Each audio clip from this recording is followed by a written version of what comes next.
Right, welcome everybody to another episode of Chris and Dave's Reality Cast. I am one of your hosts, Chris Phelps, and my co-host and very good friend is Mr. Dave Horrocks. Hey there, Chris. Again. Long time Hello to our listeners out there. Welcome to Chris and Dave's Reality TV Cast. We are covering Love is Blind Season 2, Episode 2. Now, we are putting in a shift this weekend, Chris, aren't we, to try and get caught up? Just a little bit. But with Love is Blind, with this episode 2, where would you like to start? Well, Dave, I think we should start with one of the first basic couple of minutes is when Nick actually meets Danielle and their undying love for each other. And I've got to say, Dave, I'm worried for this relationship already because the dialogue, I don't know, every relationship's the same. And we've seen, Cameron in the other episode of his wife in the other series, they're still together. They've got a great YouTube channel and everything. They're like the pinnacle of what Love is Blind is about. We've got, what's he called? Bloody Barnett and his missus, that bloody nutcase, his missus, whatever she was called. Amber, the Ed the Ball. They're still together. I think he's tied up every night, so he can't go out anywhere and speak to people. But, the what, Dave? Lucky him. Lucky. No, not with her, I don't think. But what's more like misery. Give misery. The hobbling treatment. What's he called? James. I think he's James Bobbitt. No, John Wayne Bobbitt. No, the actor James Caan. Yeah. John Wayne Bobbitt. Off to a flyer today. Off to a flyer, him, Dave. What a legend he was. But no, they embrace and she legs it to him. And honestly, at first I was like, oh, this is great. And then I'm like, hang on a minute, this is really intense. Now, if they're both as intense as what they're showing, it may work. But the way she's like, this is it, love of my life. And then he's like, I must admit, when he had the fucking dog socks on and he went, you're his mummy now. I was like, oh, no. So what did you think of that whole interaction? Yeah, I mean, I didn't see it exactly like that. I guess I was just bought into it, and thinking, oh, they seem to be getting on quite well. But the way you've described it there makes me think it's one of those couples who are so into each other, and you're just like, oh God, I want to puke. So I don't know. The jury's still out, Chris. Of all the couples that I think are going to cause fireworks and not in a good way, I don't think this one is top of my list. Yes, I agree. So we'll see. Obviously it started off intense, but yeah, I think that's fine. I can't remember. It's been a couple of weeks now. I'm sure I read somewhere how long this initial period is. When they're in the pods and talking to people. Is it like a week, a couple of weeks or something? Or? I think it's a couple of weeks. I think you said that last time, didn't you? Like we were trying to work out, what the time scale was. I listened back before we started recording. But yeah, let's say it's 2 or 3 weeks or something like that. So, and there's no Netflix in there. They're not doing much else except, going back to the kitchen, chatting with the other girls or chatting with the other guys or whatever. And then they're back in the pods meeting all these other people and then, exploring, all these different questions and everything. So you can see that by the time they actually get to meet, they've built this other person up so much in their heads. It's going to be interesting to see whether, when they actually start living together and stuff, whether it meets up to both of their expectations. Yeah, because we do see that as well, don't we, as the series goes on. They end up living in one of each other's apartments, don't they, for a period of time. And we always remember Barnett and Amber, Dave, because she did not like the fact that you had a bike in there and it was a jock's, bachelor paradise. So she was straight in there changing everything. So, yeah. She didn't mind so much when she could sell it off so she could pay off her credit for card. Debts. So. You're my wife. I take on your debt. She's like that. Bingo. Ding, ding, ding, ding, ding. We have a winner. So even in the reunions, she is not right, that girl. There's something just off with that Amber. But anyway, we did say that on our Patreon reunion special, didn't we, Dave? So really, really strange. But anyway, moving on slightly, we had Jarrett and he'd been speaking to Mallory, and then we also had him speaking to Liana. Two completely different conversations, Dave. And Jarrett's obviously a bit of a wheeler dealer. He wants, this family thing. He wants to be a real estate specialist. But I thought that his conversation with Liana was so vulnerable. What he said about, like, basically one of his friends stabbed him. That is terrible. Yeah, it's horrendous, isn't it? I don't even know what you say to that. And you could see she was getting quite emotional. I think that there seems to be more genuine chemistry with Jarrett and Liana. With Mallory, it seems to be there as well on some level. But I don't know. I think Mallory seems to be... She was having very different conversations with the other guy. Was it... Salvador. Was it Salvador, was it? Yeah. I was trying to think what his name was then. I mean, she's straight into never have I ever with him. And, she's like, her first question number one, have you slept with someone of the same sex? And he's like, no. She's like, oh, I'll take a drink then. And I say, Mallory, touche, good one there. Because every question after that, he's still thinking about question number one. And then she's like, oh, have I never? Oh, fucking can't even remember. What is it? Have you never have I ever? Never have I ever. How can I forget that? I've seen it like a million times on all these shows. Had sex outside. She drinks. He again doesn't drink. Have you watched porn? Well, I assume he took a drink there. Then have you had a tattoo? So she had all these questions, but I felt like that was more like leaping into the flirty stuff. Whereas we didn't really see that with Jarrett. So I don't know. I don't know which way Mallory is going to go. She seems to have a few different eggs in different baskets at this stage. Yeah, I'm with you on that. And I think with Salvador, the more I got out of it was, fuck me, you've led a boring life, son. Because some of the things she was asking weren't like, have you ever jumped off a building and done parachuting, or have you had a bloody a threesome? Have you been in a porno or something? They weren't like extravagant things. They were just everyday. I know tattoos are subjective and it's whether you like them or not. I get that. But yeah, they didn't seem too outrageous. I mean, the thing about sleeping with someone of the same sex, fair enough. That's, she's exploring herself, literally, I suppose. But fucking David Brent. That's terrible. I didn't mean it like that, but anyway.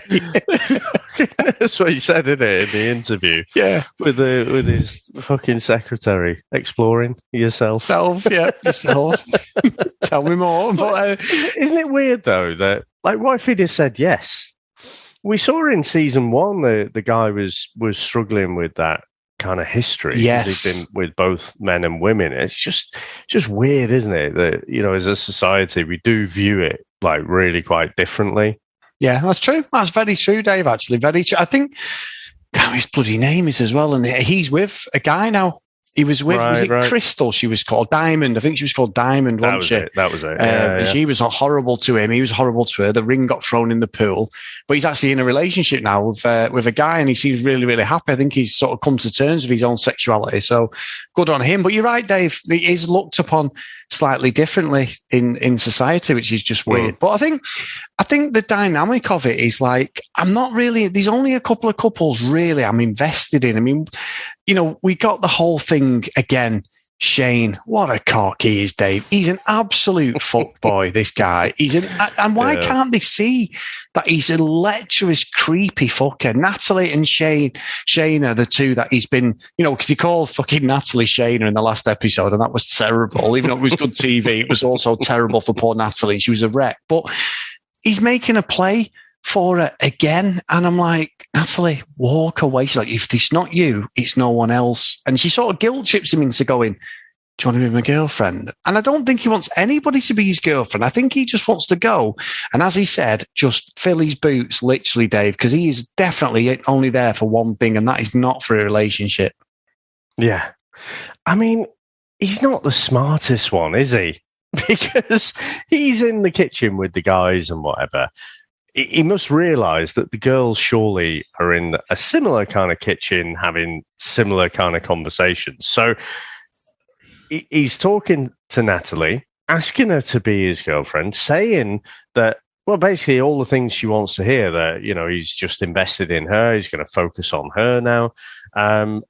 Does he not think that she's going to go back to the kitchen? And sure enough, she reveled in the fact, she made sure Shaina actually heard, that he'd asked her to be his girlfriend. And so he seemed surprised by it. So you could see that Shaina was gutted, wasn't she? She wasn't happy with it. And then she was actually giving him the time of day, which I thought she might stew a little bit, but she might have done due to the editing, I guess. But she was quite, casual with him at the start, saying, I'm in these grey jogging bottoms and whatever. And he's like, oh, he's so hot. And he's saying all this stuff as if he's not had that conversation with Natalie before. And then, so she eventually has to bring it up because he's not acknowledging any of this stuff, still being really flirty with her. And then she says that Natalie has said about, you asked her to be your girlfriend. And he's like, oh, who cares? I'm just putting my notes here. What a dick. Because it's like, what do you mean, who cares? You're telling both of these girls you're into them. You're not being honest. And I think he's just been caught out that this is what his normal kind of modus operandi is. This is how he normally kind of navigates life. And he hasn't switched on that, there's this extra dynamic that he's on, reality TV and he's being filmed, but also these girls are having conversations, or, even if they're not telling each other directly, they're telling other people, or they're just overhearing or whatever. So yeah, I thought she was like quite calm through that whole thing, because I thought she could go off on one, because I thought he was just being a massive bellend, massive player. And yeah, it baffled me that he didn't recognize what show he was on. No, and you're right, because we'd said ourselves, didn't we? Like, they go back to the kitchen in the last one. You could see Natalie was upset because he called her the wrong name. Shaina was sat there, and it makes me pissed because he's got this girlfriend in Natalie, and then like Shane's in, he's like, oh, but you're so hot. They're not the sort of things you're saying when you've got a girlfriend. And he's there rolling around the floor, and I'm like, yeah, I honestly, Dave, I mean, we've said this before about these shows.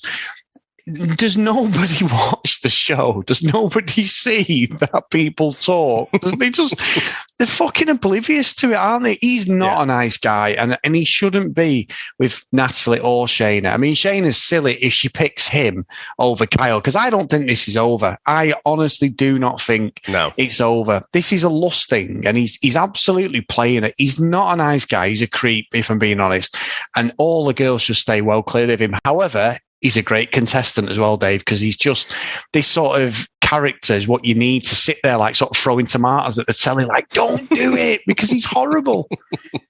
No, it is. And the thing is, it's just the lack of honesty that irritates you, isn't it? Because they're all getting to know people. So it's not like, you should get engaged to the first person you speak to and have a connection with. You're trying to understand who's behind that wall, and I get to know them a bit more. But the problem is he's throwing out signals like he's making it exclusive. Yes, and it's clearly not the situation. So that's where he's being caught out, I think. I'm completely with you. He doesn't read the room, and hopefully, I just think with this Shane, I mean, Kyle played for her, asked her to marry him with his, was it his grandmother's ring? But Dave, was it? I thought it was his mother. His mother's ring. It was one of them. It was one of them, or his mum. Yeah, but what you don't do is have an argument about fucking religion and then ask a woman to marry you, Dave, especially if she's religious and you're not. What that was like, he thought he was fine. He was having a debate, and you can see her like, oh, okay, he's not the guy for me. But then he produces the ring, and she was just well off, wasn't she? She was completely upset then. Yeah, and like, that whole conversation was very weird, because as soon as kind of religion came up, I thought, oh, this is going to go south. But what I found odd was Kyle just offered up nothing for his reasoning for being atheist. So she asked him, like, you know, why he is. But for me, his almost blind faith in atheism was as bad as someone's blind faith in religion. If they just, you know, just accept it all, just question nothing. Everyone else is wrong. Every other religion is wrong. The one I was born into just happens to be the right one. Yes. So I just thought it was an ill thought out argument, and it was just a bit argumentative at that point. And actually, one of the points he made was just, it seemed to me that his problem was more about organized religion than it was necessarily worshipping a god or anything. But then it comes out, Chris, that she doesn't believe in evolution as well. I thought, oh, right, it's one of these, is it? So, yeah, I mean, ultimately, whatever you believe in is whatever you believe in, and that's personal to you. But I think people can, you know, have relationships where one's religious, one's not religious or whatever, but you've got to kind of be respectful of each other. You know, I think, and I didn't get that sense from him. And it seemed to me that when he made that proposal, he was just like, well, fuck it. You know, they didn't actually resolve that conversation at all. It seemed to come out of nowhere. And then when she asked about, you know, don't we have to sort some things out and whatever, he said, well, you know, you've just got to let that go, or something like that, you know. And I was just like, ooh, that's a bit off, you know. So, yeah, I just, there's all kinds of wrong with Kyle, Shaina, and Shane, and I think she is going to make a bit of a play, isn't she, for Shane? And whether she does or not shouldn't really affect the relationship with Kyle, because that should just be dead in the water. Yeah. You know, and if she does say yes, then clearly it's just to stay on the TV for a bit longer, because she just isn't into him. And it's like one of those things with the experiment. If you genuinely hit it off with someone, and you know you can get into the further rounds, but again, we see this on Married at First Sight. It's like, well, you don't really want to get engaged to this guy, but you might want to stay on TV for a bit longer. Exactly. Yeah. In real life, there's no way she is talking about getting engaged at this point. So, all good fun. Exactly. And what about Dave, Mr. Well, they call him Shake, don't they? His nickname. But what about Mr. How heavy are you? Could I carry you on my shoulders with his Inspector Clouseau-like investigation work to see how heavy deep tea is, Dave? I mean, they're both of Indian descent. It's a great conversation. There is a great chemistry. They both dated blonde white people. And he's staring in the face, and probably because of the religion and the way they were upbringing, they don't want to marry someone who's Indian. But what I found weird was once she revealed to him that she'd lost 70 pounds, because it was all about the physical side, and she had a chat with the girls, didn't she? Like one of the girls on the sofa. He did a 180 from nowhere. And I don't know, like you said, I think the problem is because we don't have a context of how long this has gone on for, but within about 10 minutes of having this conversation in the reality of the show, but even the time scale seemed to be, was like, yep, she's the one for me. Will you marry me? And I didn't buy into it like I did with Danielle and Nick, because I sort of like, even though I think they're very intense, I was like, you've literally just flip-flopped from nowhere. And then when they meet, they've been, Dave, you meet this girl, and it's such unusual circumstances. It's very similar to having a pen pal, telling him you love him, and then you meet up, right? Like old school type situation or whatever. But this was like the first thing he says to us. Oh, yeah, you've got a great booty, a great arse. Oh, you're amazing. You've this. And I'm what like, did he say? What? It was like, 20 meters between me and that booty. She better be worried or something. Yeah, like that. Sounds a little bit rapey, you know. It was really like the way he interacted with her. And she was like, oh yeah, the man of my dreams. But all he was bothered about was, it was sort of like a relief to go. He was saying, I'm not bothered. I've got hung up because of my own body issues and that. But then he's like, what? Put your feet, thank fuck for that. It was just really fucking bad. It's really bad. Yeah, so it was saying about Shaina just wanted to stick on TV. I mean, Abhishek is exactly the same, isn't he? You know, just I'm not buying anything that he said in this episode. I can buy the stuff that, you know, he had body issues when he was younger. I think the thing is, Chris, what kid does not have issues of some sort about themselves? Exactly. Everyone can have that story.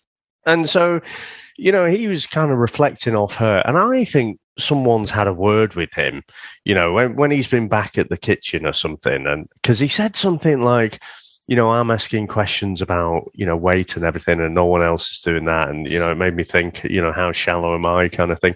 I think someone's just said to him, you know, or he said in the group or something, I asked this question, and they've gone, fucking hell, mate, that's fucking shocking. Why would you ask that?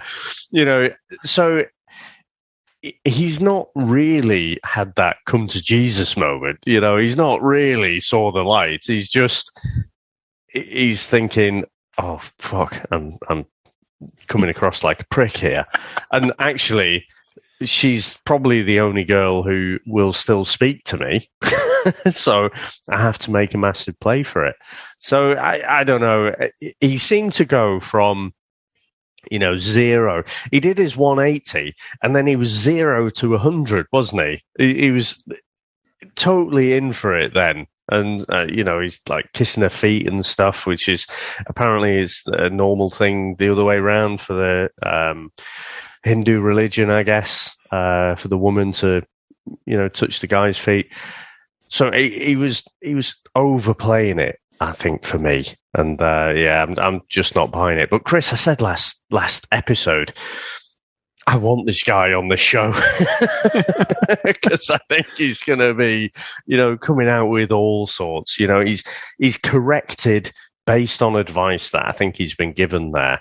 But there's going to be plenty more coming from Abhishek, I'm sure.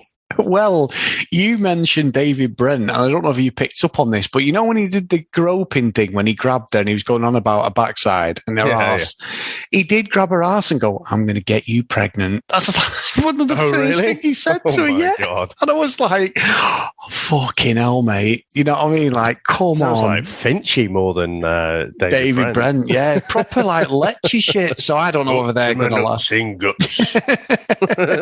Well, you down there, love. You know, that sort of thing. He's just, it really is bad. It really is bad. So I don't think they've got any fucking chance of lasting, Dave. I'd be so surprised unless she puts him in check, and that's what he needs. But he come across as a right dick to me. Well, I thought you come across better than episode 1, but that is a low, low bar. And I do think, you know, they look great together. They are an attractive couple. So I'm kind of rooting for them, but I just it remains to be seen whether, you know, they both had this thing where they both dated white blonde people before. So, you know, let's see how this goes. I think there's enough there, but I don't know. I'm just skeptical on his 180 there. Yeah. It's thing into it is strange, but then as soon as it gets to the end, we've seen all this. It's one of them things where Shane and Shaina, she then says like, "I'm all in." Yeah. So they're all in, Dave. Yep, she's all in. I think this is, you know, this episode has got me looking forward to the next one now. You know, we were in for the first episode, weren't we? And, you know, you're starting to understand the characters a little bit more, seeing a bit more how they behave. You know, they're pairing off now. And Actually, I think it's just warming up nicely, this one. Yeah, I do. I think it's going to be good. And we're into episode 3 next. So like you say, we're watching them sequentially. So this is perfect. We've done a big catch up this weekend to sort of try and get us back on an even keel, haven't we? So this had to be in there, luckily, because it's already out and available. It's whether you guys want to watch it with us. But we will be getting episode 3 out a lot quicker now that we're all sort of back into our normal rhythm. Yeah, absolutely. Well, I think that is probably the end of my notes, Chris. Mine too, mate. I've got nothing now. I think that's it. As always, guys, if you want to follow us on social media, at CD RealityCast. If you want to email us, cdrealitycast@gmail.com. And if you do want to support us a little bit more, get over to Patreon, patreon.com/CD RealityCast. So today's roll call of honour is Kent Gustafson, Lucky Lily Green, Lauren Hennessy, Susan Priscilla, Dee Dee Katie, Helen, Joanna, Zoe, Amy, Noreen, Brianna, Helen, Keith, and Michelle. So thank you so much, guys, for supporting us. We really appreciate it, past and present. It's really humbling and lovely of you. So, Mr. Horrocks, we still have a Bachelor to catch up. Well, my phone didn't catch it, Dave, which was Buzz Lightyear, but that was my Apple Watch. Apologies, was your phone saying, no, don't do it. Yeah, don't do it, Chris. Before you say anything, shut up. But we are catching slowly but surely, and we've put a shift in, so we deserve a little break now, Dave. We've had one for 2 weeks, haven't we? So that's why we're struggling. So yeah, there's one more Bachelor that's out now. There's 5 episodes of Maths, but 4 for us before we can record again. Yeah. And as many Love Is Blind that we can handle, really. So, at some point we'll resurface and reintegrate into society once we've done all this. Yeah. And we have our Comics in VHS podcast. But there you go, Dave. It's our fault, this. So there you go. Yeah, absolutely.